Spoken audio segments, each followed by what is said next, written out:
Hey boys and girls, it's KnightStalker here. Welcome along today to my little mini guide. Just a mini guide on runes and particularly Warcry, which you also might know as Roar of the North, depending on what server you're in.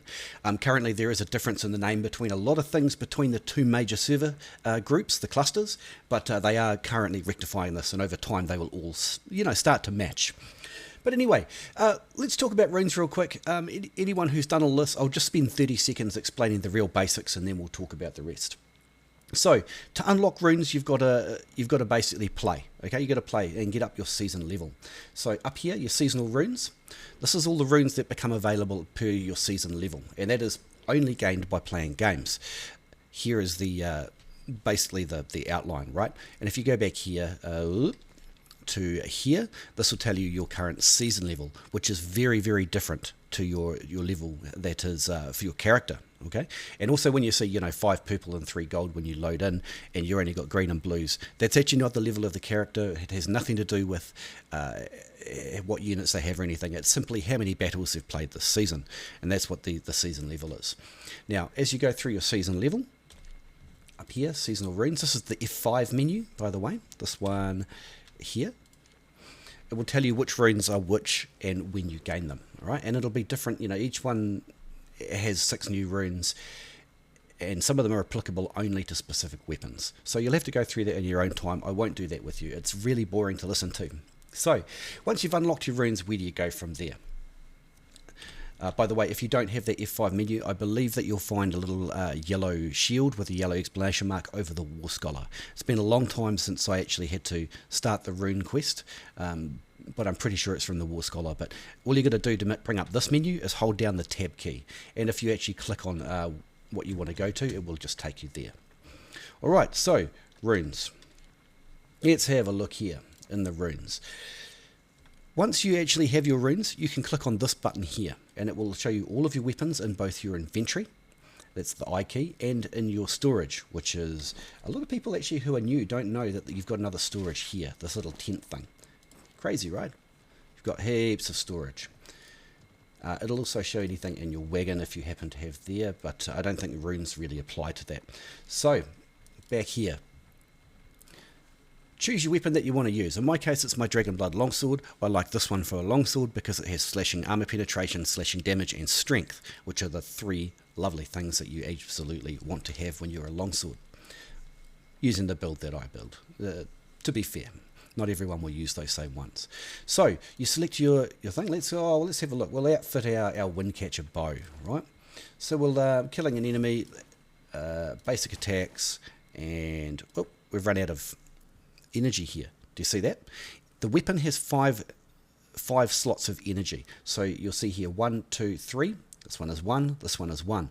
And you can equip up to the maximum number of the energy available to you. And it's different each season. It's been very different each season. So keep an eye out for that. And the runes are not always the same each season either. They do vary season to season, although there are some common runes that seem to be making continuous comebacks and things like that. So you'll see more and more over time as well, I imagine. They tend to rework it.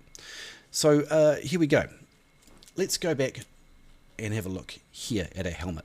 Now, the runes are relatively self-explanatory. If you want to see all the runes, click this button here. You'll see that I have all of them unlocked because we're pretty late in the season now. But the one I want you to focus on, this one, is called Warcry. Now again, it's called Roar of the North on the NA and EU servers. So Roar of the North and Warcry are exactly the same thing. They're just called something different between the 2 server clusters. Now the reason I'm going to tell you about this is because I've run into several people lately, both in my Discord room, by the way, the link is underneath the video here, and in game as well. And somebody's messaged me on another video saying, Warcry, what's it about? Roar of the North, what's it about? It's actually really super simple. The first thing you want to do is go to your helmet. Not your weapon, not your armor, not your boots. Go to your helmet. All of the skills that trigger off the Warcry are on the helmet only. So here are some of the 1, 2, 3. We've got three different ways to trigger Warcry. I'll just cut in a clip now to show you what the Warcry looks like when it is actually being used.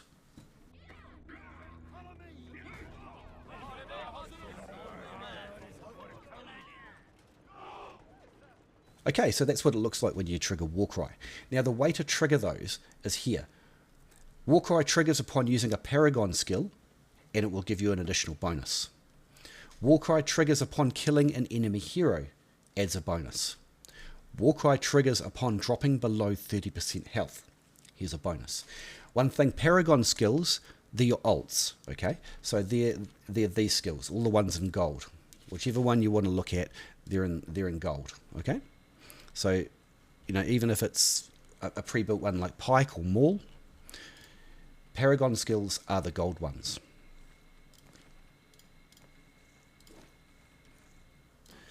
So, oops, back to helmet. So here we go. So as you can see, that Warcry triggers upon one of these things happening. It's your choice between using an alt, a Paragon skill, killing an enemy hero, or dropping below 30% health. Now, typically a tank class would like this one, although I don't use it. I use this one. But I'll tell you about that in the longsword, the longsword guide later.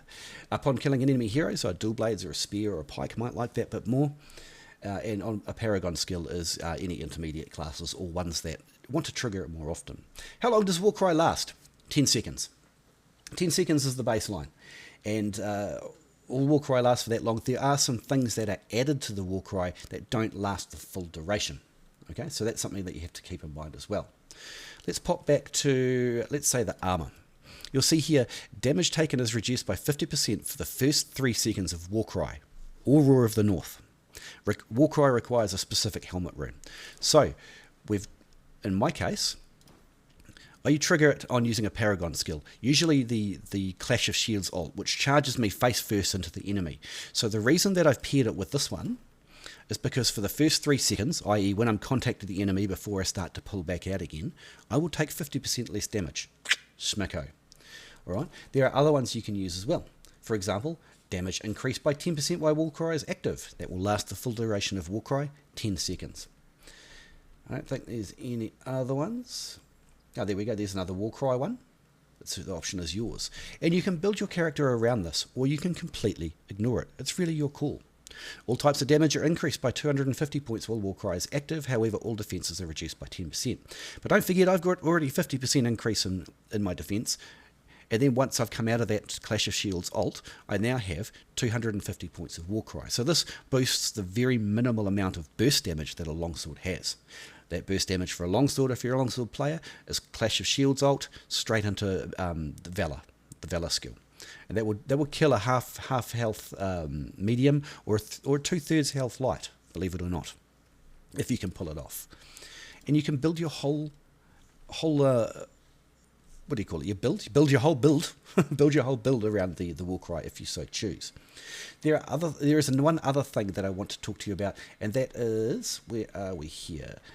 So here, basic attacks inflict broken armor during the first 5 seconds of Warcry. So if you're a class that uses a lot of basic attacks, and there are some classes that use basic attacks a lot, particularly ranged weapons, okay, bow weapons, but also some of the melee classes, you might choose to do a lot of broken armor, basic attacks for various reasons, depending on your build. So it's quite specific to you as to what you want to do. And you'll see that broken armor defenses reduced by 6% for 5 seconds, stacking up to 3 times. But broken armor can also stack further. If we go back to our weapon, now obviously you wouldn't do this as a longsword because your basic attack is naff. But if you're a maul, this could be seriously damaging. Basic attacks deal increased 10% damage while you have broken armor active. So you can stack Warcry and Roar of the North. You can also stack basic attack armor broken on top of it. So you have the stacking ability. So if you like to go in there, deal a hell of a lot of damage in 10 seconds, and then get back out again, you might want to stack even further on the basic attacks. Although once you're up in high levels, basic attacks don't typically come into play a lot. You'll typically dump your skills in and back off to regenerate, or go about whatever your normal class duties are. Tanking damage for a short sword or a long sword, dealing damage from the back with the bows. So anyway, that's how these stack. It all starts with the helmet. Runes on the helmet is where it starts. These are your 3 triggers. If you want to stack the broken armor, you come to your braces and use this. You've also got, this one here. This is, you can have a bleed for your basic attacks. You can't stack them both though, notice that? So if you want to do broken armor, you have to choose this one and then go back to your weapon and stack whatever basic informational things here. You can read it for yourself, right? You don't need me to read all these out. Anyway, boys and girls, that was our mini guide for today. I hope you learned something new or you just enjoyed the video. Thanks so much for coming to my channel.